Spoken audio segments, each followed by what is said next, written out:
Hey everyone, my name is Junaid, and in today's video, I'm going to go over the top 5 Excel functions that I use the most as a data analyst working in London. If you don't want to watch through the whole video, I'll give them to you up front, and the functions are VLOOKUP/XLOOKUP, CONCATENATE, IF, COUNTIF, and trim. If you want more detail on how I use them, I'm going to give you a breakdown of why each one has been so important and give you a practical example of where they can be used. Now, bear in mind, these are the functions that I've used the most in my first 6 months as a data analyst. There are definitely more functions that I use, maybe a little less than the ones I mentioned in this video. So we already know the importance of Excel, but having a strong grounding in Excel is even more important for data analysts, especially those working within finance. Most of the work I do is completed within Excel to some degree, and when you use a tool so often, you don't want to take hours doing a task that could take you minutes. So knowing Excel functions that are used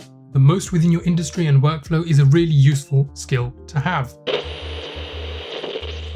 So diving right in, the first function that I use the most on a daily basis, the good old VLOOKUP, or more recently, XLOOKUP. I've started using XLOOKUP more than VLOOKUP, and I found that it's much more powerful. VLOOKUP can only return values to the right of your lookup array, whereas XLOOKUP can return values on either side of your lookup array. I've also found that for some reason, XLOOKUP works in certain situations that VLOOKUP just doesn't want to work in. For example, when I'm working with external datasets, quite often VLOOKUP won't return a value, whereas XLOOKUP has no issue working with it. Lookup functions in general are such an important tool in a data analyst toolkit. So much of what you do is data retrieval, validation, and consolidation. So I work with a multitude of different databases, and often a client will ask for a combination of different parameters from 2 different databases.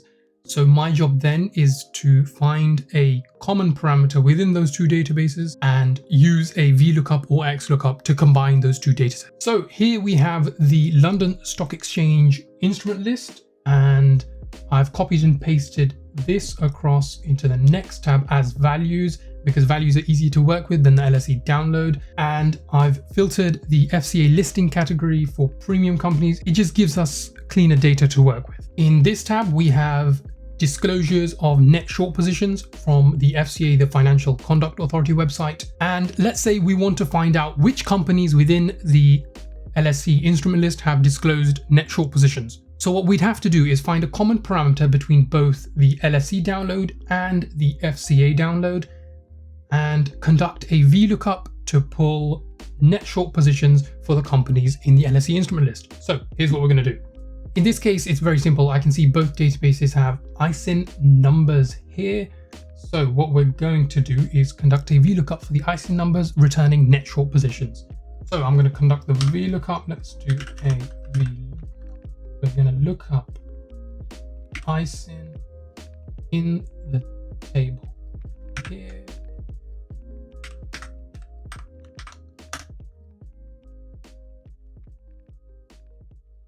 Now I'm going to filter out all of the NAs, and we're left with all the companies within the LSE instrument list that have disclosed a net short position. This type of task is such an integral part of what I do, just in terms of data blending across different databases. And even through such a simple exercise, you can probably see how powerful this could be.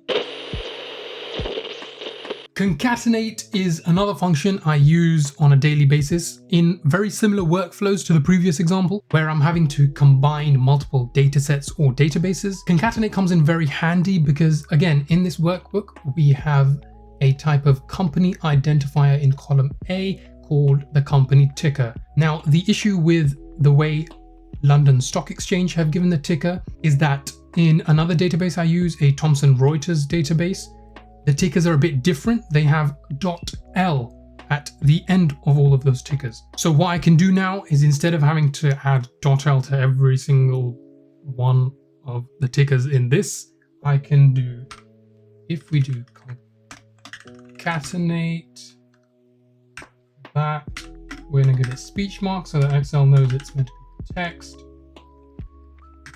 Close that. And I'm going to copy all of that down across, and there you go. Now you can see that These tickers all have .l at the end of them. Now we've got tickers in both variations, and I can easily combine any database parameters from both databases. Now, in that example, we added a custom text suffix to the end of each cell in column A. If we wanted to combine the contents of two cells, we can do that as well. I'm going to do that in column Q. Now, instead of giving Excel, in this case, instead of giving Excel a custom value we want to add to the end, we're just going to choose the two cells that we want to combine. Let's say, for example, you wanted to combine market segment code and market sector codes. I don't know why you'd want to do that, but for purposes of this argument, let's just try that. I'm going to pick the market segment code and the market sector code. And if we copy that all across, you can see that both market segment and sector codes have been put together. This is another function that comes in very handy when some databases have broken data and we need to piece together information and cells together. Now, moving on to the if function, something I use so much when I'm working across datasets or databases. It's also very helpful when I'm making conditional calculations or working under specific conditions. It's been most useful for me in my role when I'm trying to validate data accuracy. For example, we've been trialing a new database, and what we have to do as part of due diligence is to test whether the parameter values within the new trial database match with the values we're working with currently. So essentially, we're conducting accuracy checks within the new database to see whether it would be fit for our purposes. So what I've been doing is checking key parameters within the new trial database against the values that we already have. And to check the accuracy, I'm using the if function. I've created a quick short table here, demonstrate this. So let's say the two parameters I have to check are revenue and number of employees. Database one is the database we already have,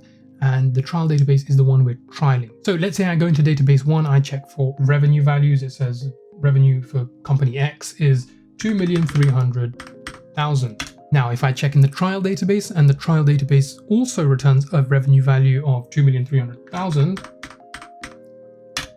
then the formula I have for the logical test is an if function. If cells C6 and D6 are equal, then Excel will return true.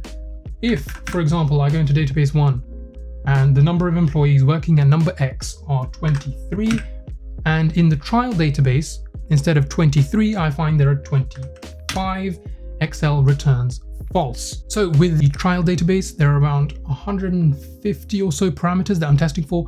So I can then filter for the number of true values and calculate a percentage of how many trues there are as compared to false. And that way I can get a percentage of data accuracy. That'll give us some type of idea of what accuracy levels we're looking at in the new trial database. That's just one example of when an if statement is very handy and helpful. You can probably imagine hundreds of others. Another conditional function, and also very helpful when you're doing conditional calculations or again working with specific conditions, is COUNTIF. A very, very simple application of COUNTIF is to see how many cells fit within a certain criteria. Let's say you wanted to see how many companies have a consolidated net short position greater than 1.1. So we're going to use COUNTIF. We're going to give it the range we're working with and give it of greater than 1.1. So that returns 11, which means 11 companies have a consolidated net short position of greater than 1.1. It's a great function to consolidate data points and get specific information from your data. Again, you can probably imagine 100 different ways in which this could be really useful: equal to a value or string of text, greater than, equal to, or less than a cell, etc. And last but not least, the trim function. Trim is such a useful and simple function. The number of times I've web scraped data and found that values have double spaces in between text, or even worse, spaces at the beginning, is just absurd. And that data doesn't work with anything. So that's where trim comes in really handy. It'll standardize all of the contents of a cell. It'll remove empty spaces at the beginning. It'll remove any irregular double spacing. Trim is actually so useful that it's sort of become best practice to use it whenever you're working with data from the web. So as a quick example, let's say I've web scraped some data and the company name comes up as Aberdeen _PLC. Now what I can do here is simply trim, select the cell with the contents that I want it to trim, press enter.